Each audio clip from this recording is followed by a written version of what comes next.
αλλά γι' αυτό φαινόταν σαν να είναι στη Χαβάη. Παραμέρισε λοιπόν τα κύματα, κάποια στιγμή κατάφερε να κινητοποιήσει με τα δόντια το πλοίο, ανέβηκε πάνω σε αυτό μπαίνοντας μέσα από ένα φινιστρίνι, με σκοπό να συλλάβει τον καπετάνιο τον Πέρση. Και ξαφνικά τι βλέπει μπροστά του? Τι βλέπει? Έναν πρόπερση. Τι είχε γίνει? Ο καπετάνιος του πλοίου είχε λήξει ένα χρόνο πριν. Η πρώτη σκέψη που έκανε ήταν να τον πάρει και να τον πάει στις αποδείξεις του Ευαγγελάτου. Προσπάθησε να καταγράψει το γεγονός με μια κρυφή κάμερα που είχε μαζί του. Μιλάμε για μια μικροκάμερα, γι' αυτό και την είχε κρύψει πάνω του. Άμα ήταν κανονική κάμερα, θα είχε κρυφτεί αυτός μέσα σε αυτήν. Σωστά. Αλλά την είχε κρύψει τόσο καλά που δεν κατάφερε να την βρει ούτε ο ίδιος. Όλοι όμως εκείνη την ώρα το πλήρωμα του πλοίου είχε καταλάβει τι ακριβώς συνέβαινε, άρχισε να τον κυνηγάει, εκείνος πήδηξε το καράβι, παίρνοντας μαζί του 2 τόνους χασίς, ό,τι πρόλαβε δηλαδή. Βγαίνοντας στη στεριά, η πρώτη σκέψη που έκανε ήταν να πάρει το χασίς και να πάει να το παραδώσει στην αστυνομία. Για καλή του τύχη όμως εκείνη τη στιγμή είδε ένα περιπολικό να φτάνει στο σημείο αυτό και τον υπαστηνόμο κύριο Διάκο, ο οποίος δεν ξέρω τι του έχω κάνει και με κοιτάει με ένα μάτι, να κατεβαίνει και να πηγαίνει προς αυτόν. Ο κύριος καλούσε στα βουτήξη, γιατί γδίνεται? Έχει πισίνα ιδιωτική εδώ από πίσω? Παρακαλώ κύριε Κεχαγιόγλου, δεν σας αφορά το θέμα. Κυρία Πρόεδρε. Παρακαλώ πολύ κύριε Κεχαγιόγλου. Καλά. Συνεχίστε. Από τη μεγάλη του χαρά που κατάλαβε ότι θα γλίτωνε το κουβάλιμα, άρχισε να πυροβολεί στον αέρα, γιατί μην ξεχνάμε ότι έχει και ρίζες κριτικές. Ο πατέρας ήταν κριτικός κινηματογράφου. Με αποτέλεσμα να πετύχει κατά λάθος, και το τονίζω αυτό κατά λάθος, και εδώ είναι η γνωμάτευση του ιατροδικαστή, ο οποίος όλος τυχαίως είναι και γνωστός της κυρίας Ηλία. Πολλά φυλάκια, έχετε ραντεβού στη Μύκονο την άλλη εβδομάδα, μου είπε. Και αναφέρει μέσα καθαρά ότι ο κύριος Διάκος φέρει κάποιες απλές εκδορές. Απλά είναι ντυμένος έτσι, επειδή μόλις επέστρεψε από διακοπές που έκανε στη λωρίδα της Γάζας.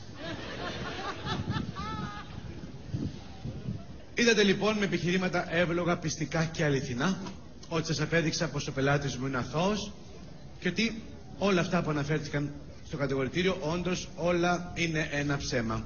Μια ανάσα, μια πνοή. Σε λουλούδι κάποιο χέρι θα μας κόψει μια ναυγή.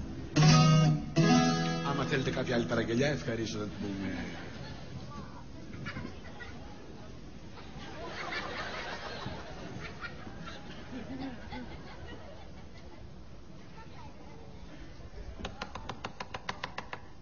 Κυρία Πρόεδρε, μπορώ να το κρατήσω? Τα μαζεύω, είμαι βρακοσυλλέχτης. Το συγκεκριμένο στην έδρα κύριε Κεχαγιόγλου. Καλά. Όντως έτσι έγιναν τα πράγματα κύριε Διάκο?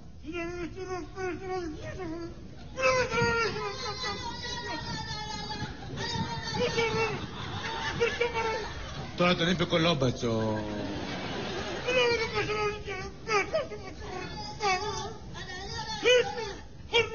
Κυρία Πρόεδρε, να τους αφήσουμε να τα πούν μόνοι τους, μπας και βγάλουν κάποια άκρη. Από ό,τι βλέπω είναι σε σωστό δρόμο. Μα τι κάνετε κυρία Πρόεδρε? Τι κάνουμε? Παρακολουθούμε μια συζήτηση ενός κοφάλαλου και ενός βαριά τραυματισμένου? Αν είναι δυνατόν? Μη φοβάσαι, δεν τα κόνει. Έτσι είναι το καλούπι του. Τα πράγματα είναι ξεκάθαρα. Ο άνθρωπος αυτός είναι ένας στιγνός εγκληματίας. Ένσταση κυρία Πρόεδρε. Ο κύριος συνάδελφος προσπαθεί να προκαταλάβει την απόφαση του δικαστηρίου με τρόπους αθέμητους. Έχετε δίκιο κύριε συνήγορε. Απορρίπτεται η ένσταση της πολιτικής αγωγής. Παρακαλώ συνεχίστε κύριε Κεχαγιόγλου. Κυρία Πρόεδρε, νομίζω ότι ήρθε η στιγμή να εμβαθύνουμε λίγο στην ουσία, γιατί αρκετά φλιαρίσαμε χωρίς αποτέλεσμα. Έχετε ποτέ αναρωτηθεί τι ζώδιο είναι αυτός ο άνθρωπος, ο φερόμενος ως εγκληματίας?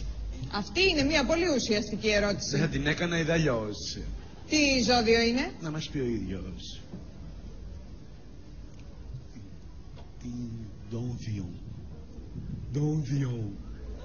Δόνδιο.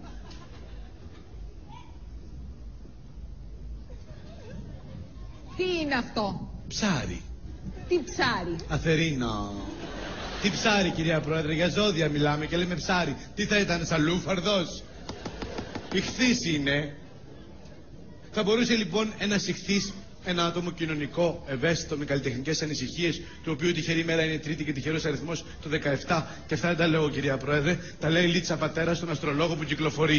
Γιατί άμα φτάσουμε στο σημείο να αμφισβητούμε και τη Λίτσα Πατέρα, τότε, κυρία Πρόεδρε, να ασκήσουμε τα διπλώματά μας, να κάνουμε κάποια άλλη δουλειά. Έλεος πια δηλαδή. Παρακαλώ, από το πρωί κύριε ακούμε τέρατα. Τι παρακαλείτε? Παρακαλώ πολύ, κύριε Κεχαγιόγλου, σας καταλάβαμε. Παρακαλώ. Λυσόφι πια, δηλαδή. Παρακαλώ πολύ, κυρία Ηλία. Λοιπόν, εγώ νομίζω ότι τα στοιχεία που μας παρέθεσε ο κύριος Κεχαγιόγλου είναι αδιάσυστα. Αυτό έλειπε. Και δεν χωρούν καμία αμφισβήτηση.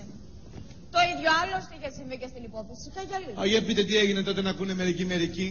Ο οποίος είχε κατηγορηθεί για εμπόριο όπλων και τελικά ο κύριος Κεχαγιόγλου μας απέδειξε ότι ο άνθρωπος αυτός ήταν απλά κυνηγός.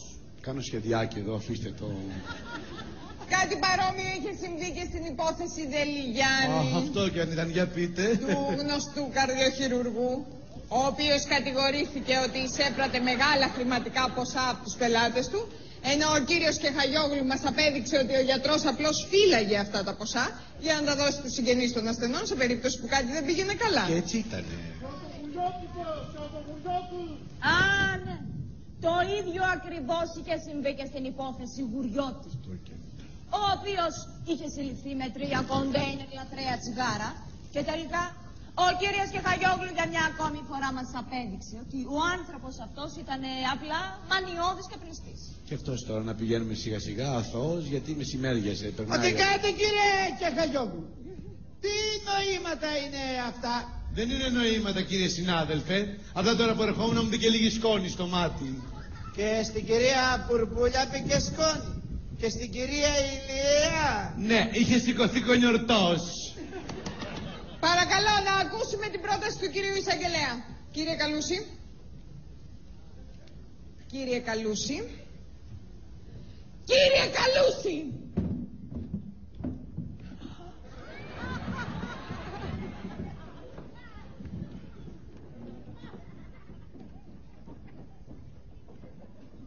Τι προτείνετε? Σαφώς. Έχετε να προσθέσετε κάτι άλλο, κύριε Κεχαγιόγλου? Ναι, θα ήθελα να προσθέσω άλλα 200.000 ευρώ στο προσωπικό σας λογαριασμό, αν τον έχετε πρόχειρο. Βεβαίως. Και συμφωνώ με τη φουρνάρισα. Αθώος. Τι έκανε σήμερα? Καλά, μια χαρά, 300.000 ευρώ περίπου. Ηρέμησε, αγόρι μου, όλα θα πάνε καλά. Θα σε θωώσω και θα φύγουμε διακοπές οι δυο μας. Θα σε πάω στα νησιά. Στα Κουφονήσια θα σε πάω.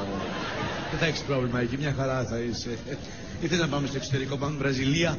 Έχεις διαβατήριο. Πας να βγάλει μια φωτογραφία μικρή για ταυτότητα και ολόσο μισή χωράς. Και θα φύγουμε μακριά. Γλύκα είσαι, να σε πιω στο ποτήρι του κρασιού. Εσύ τι έκανες σήμερα? Εγώ πήρα 50.000 ευρώ και περάσαμε πολύ ωραία με τις ζωστήρες. Με είχαν βγάλει κάτω στα 4 και μου παράγαν ξυλαρίτσες με τη ζωστήρα. Απόλαυση. Δηλαδή, λέγε. Αθώος. Το δικαστήριο έκρινε ομόφωνα τον κατηγορούμενο αθώο. Yes. Συγχαρητήρια, κυρία Πρόεδρε. Πάρα πολύ ωραία δίκη και η απόφαση καταπληκτική. Το καθήκον μας κάναμε. Μα τι λέτε, κυρία Πρόεδρε? Παρακαλώ, κύριε συνήγορε. Παρακαλώ πολύ, κύριε Θα συνήγορε. σας βγάλω στην τηλεόραση. Τώρα φοβηθήκαμε. Έχω ένα παρεό πάρει. Πάμε Μύκονο να Θα σας βγάλω στον Τριανταφυλόπουλο. Τώρα είναι καλοκαίρι, δεν έχει Τριανταφυλόπουλο. Απλωτές θα κάνουμε ένα string μαγιό. Έχω πάρει φωτό. Θα σας κλείσω όλους φυλακή. Απατεώνες, Για απατεώνες. προσέξτε τα λόγια σας, κύριε συνάδελφε. Παρακαλώ, σεβαστείτε το δικαστήριο. Σεβαστείτε το δικαστήριο. Τελείωσε. Η απόφαση βγήκε. Αθώος. Είχα επικοινωνία.